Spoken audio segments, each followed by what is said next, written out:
মসজিদ হলে তিনি হাত দিতে পারবেন না যদি তিনি মুসলমান হয়ে থাকেন।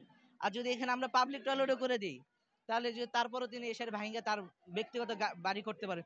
পিচাসদের কখনো ভালো জায়গা কখনো জায়গা হয় না, পিচাসদের জায়গা কখনো ভালো জায়গায় হয় না, সবসময় খারাপ জায়গায় হয়।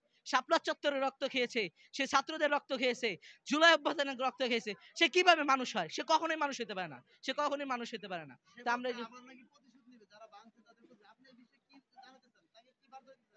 আমি তাকে এই বার্তাই দিতে চাই, যদি ভালো হয় তাহলে আসতে পারবে বাংলাদেশে, যদি ভালো না হয়, আল্লাহ ফেরাউনকে উঠায় নিছে, তার একটা নমুনা রাইখা দিয়েছে তার মিশর জাদুঘরে, তো আমরা সেটাও জানি।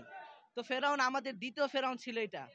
তিনি যে এবার গেছে যদি তার বুকে সাহস থাকে, তার বাপ যদি বঙ্গবন্ধু হয়ে থাকে, তিনি বঙ্গবন্ধু কন্যা হয়ে থাকে, যত বড় ক্ষমতাশীল হয়ে থাকুক, এই বাংলায় তার আশা হবে না। যদিও আসে, তার লাশ ছাড়া, তার লাশও আগুনে পোড়ানো ছাড়া কোনো হুজুর হোক, হজরত হোক, তার জানাজা দিবে না। হুজুরদেরকে তিলে তিলে কষ্ট দিয়েছে, হুজুরদেরকে জেলখানায় রেখে কষ্ট দিয়েছে, হুজুরদেরকে তাকে মেরে মেরে আমাদের আল্লামা দেলোয়ার হোসেন সাঈদীকে কষ্ট দিয়েছে, এটা আমরা দেখতে পারি নাই।